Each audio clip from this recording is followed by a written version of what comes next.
and everything. And then he gets on with the 49ers, and he helps them get to the Super Bowl. Actually was their leading rusher, and a lot of guys got hurt, so, it wasn't something that they had constant, but he was their leading rusher with 772 yards and 8 touchdowns. And we really remember Raheem Mostert for that beat down he gave the Green Bay Packers. And I'm saying him because he had 220 yards and 4 touchdowns in a playoff game and basically just dismantled the Green Bay Packers.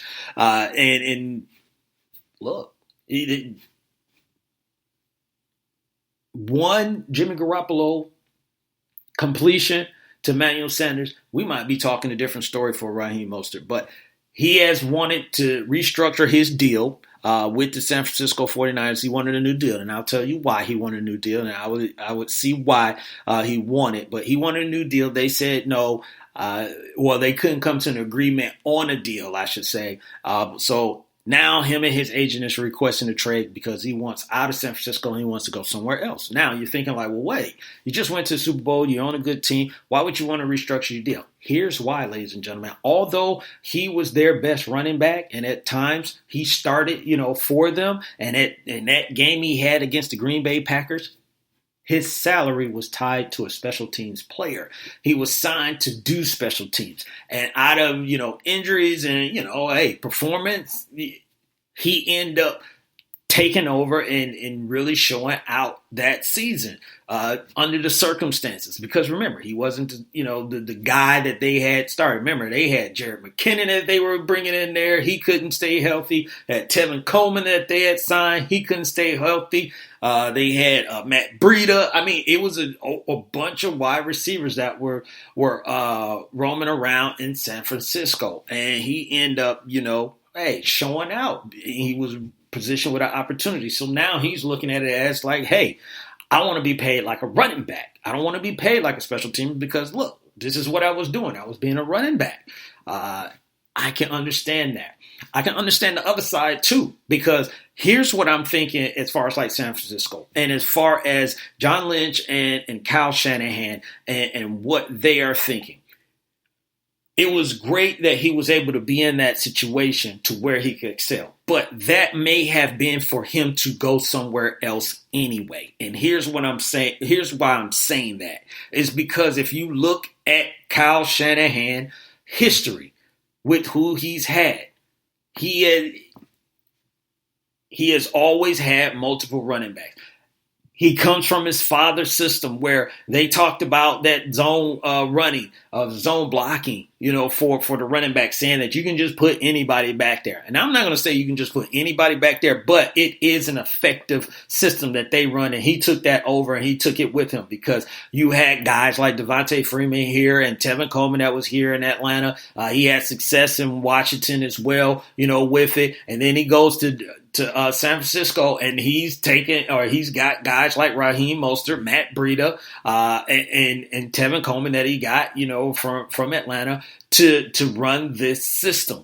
So they're not going to be as keen on saying, you know what, I'm going to go ahead and give you this deal because they have shown that they will go and find someone else. And I'm sure that's probably what they're thinking. Now, could it be Raheem is asking for, crazy numbers? I hope not. I don't, there hasn't been a report or anything like that, but I definitely understand where he's come from. Now, the other thing is with John Lynch. You got to think about where John Lynch came from. He played some time in Denver that, at the end of his career. So he got to, see a little bit of, I think of that. He might have been around with, Mike Shanahan, but before that, being in Tampa Bay, right?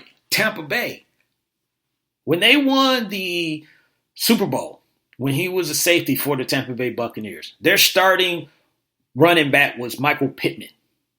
So, they didn't have that, LaDainian Tomlinson. They didn't have, nobody got LaDainian Tomlinson, but you get what I'm saying. Tampa never really just had that one guy that was just like, wow, this is the real deal. This is the truth and everything. What they built their thing on was defense. What does San Francisco do? They built on their defense. Obviously, they got some, pieces on the offensive side, but I think they're just thinking, hey, we'll go ahead. We're not going to pay you the money that you want to pay, that you want to be paid, because we'll go ahead, find someone else to fill in that role. Now, for Raheem Mostert, you got a great audition tape. You got something that people, can look at. I'm hoping that he can get, a deal, because he earned it. Look, he went into one situation and he showed, hey, you give me an opportunity, I can do it. Can he do that somewhere else? That remains to be seen, because then you're going to be asking the questions, well, hey, he got, cut all these other times. What was up with that? Some guys develop late. Some guys, get, and I told you, most of these guys that's in this league is all about scheme. It's getting with a team that can highlight what you do best, because not all these coaches actually do that. They will say, you got to fit into my system, instead of them trying to build a system around what they have. So maybe, and I'm hoping that this guy, he gets traded, he gets to go to another, a different team that he can contribute, and then maybe he can get his money being a running back. But I definitely understand where he's coming from, as far as like, no, I'm not trying to go back out here on special teams money, and then I got the possibility of being the starting running back, or at least the two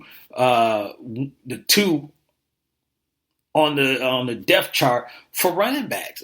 From what I did, he's trying to maximize his opportunity, and I can't fault him for that. So, will he get traded? Probably. I mean, I just hope they don't do him dirty and just hold on. Get him somewhere and get yourself a draft pick, because they're gonna plug and play.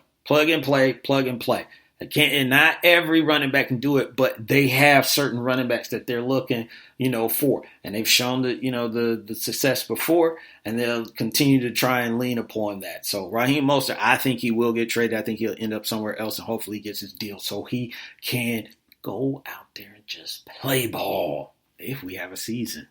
Ladies and gentlemen. So that is the last topic, but I told you I'm going to give you a Big L award.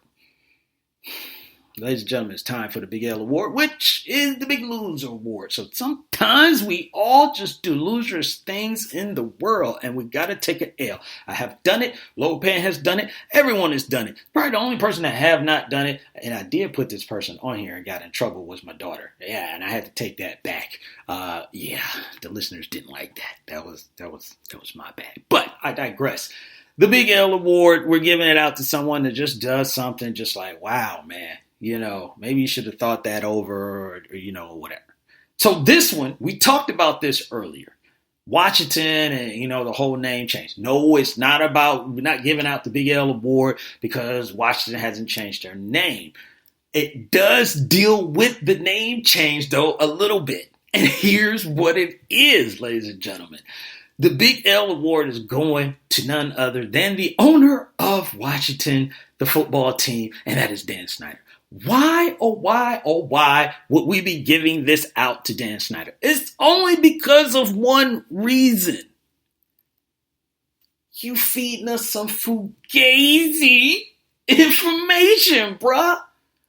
Come on, man. And I'm going to tell you, when I finish, I'm going to tell you what you should have said. I'm going to tell you what you should have said. I'm going to suggest what you should have said. Let me just say that. I'm not going to say I'm going to tell you. I'm going to suggest what you should have said. But this whole thing about changing the name, they went out there and put out a press release. This was July 3rd. So this was Friday, this past Friday, before going into the 4th of July. And then you're going to go out there with this statement and says, in light of recent events around our country and feedback from our community, the Washington Blank are announcing the team will undergo a thorough review of the team's name. This review formalizes the initial discussion the team has been having with the league in recent weeks. Okay, here's where it gets fugazi. Dan Snyder, owner of the Washington Blank, stated, this process allows the team to take into account not only the proud tradition and history of the franchise, but also input from our alumni, the organization, sponsors, the National Football League, and the local community it is proud to represent on and off the field. That's where you just missed me, Dan Snyder, because You're acting as if this just got brought to your attention. We just talked about earlier in the show how people had a problem and you were out there getting this post. So you're telling us that you didn't go out there and talk to your alumni before then? You didn't talk to the organization sponsors? You didn't talk to the National Football League? You didn't talk to your local community before when this was brought and laid into your lap before? No. What you should have said, or I'm going to suggest that you have said was like, look, this has been an ongoing situation that we are well aware of, and we are going to continue to look into this matter, and we're touching bases with everyone that we need to touch base with, and then we will move forward from there, and then leave it at that. But no, you had to act like you were really going out there. So basically, again, you're telling me you didn't go out there and talk to anybody before when people had a problem with this name. It's not like they just brought it up yesterday or the day before yesterday or the day before yesterday. They've been talking about this thing for years, man.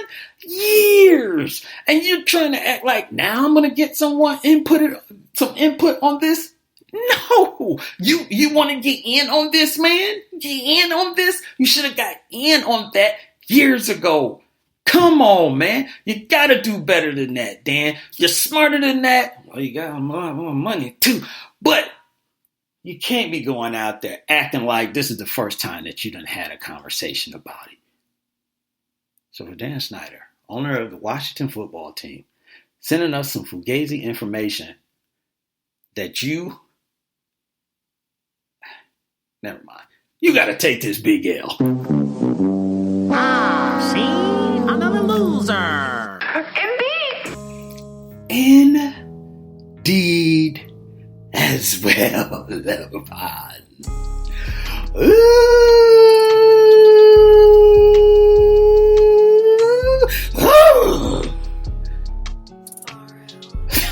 You can't be feeding us no fugazi stuff like that. You act like people forgot about that when that happened.